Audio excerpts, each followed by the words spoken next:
જમ્મુ અને કાશ્મીરના પૂંછમાં પાકિસ્તાનની નાપાક પ્રવૃત્તિઓ ચાલુ છે। રવિવારે નિયંત્રણ રેખા એલઓસી પર પાકિસ્તાન તરફથી થોડા સમય માટે ગોળીબાર થયો હતો।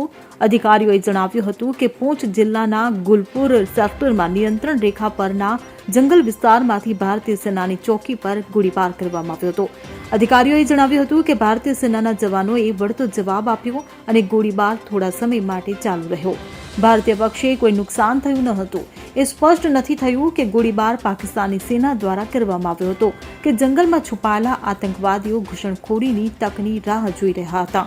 ગત સપ્તાહે આતંકવાદીઓએ આ જ જિલ્લાના કૃષ્ણા ઘાટી સેક્ટરમાં સેનાની પેટ્રોલિંગ ટુકડી પર ગોળીબાર કર્યો હતો।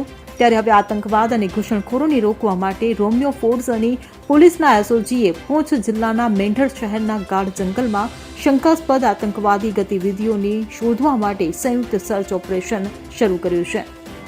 Bureau report CN24 news. હવે જુઓ દેશ દુનિયાની તમામ ખબરો તમારી આંગળીના ટેરવે।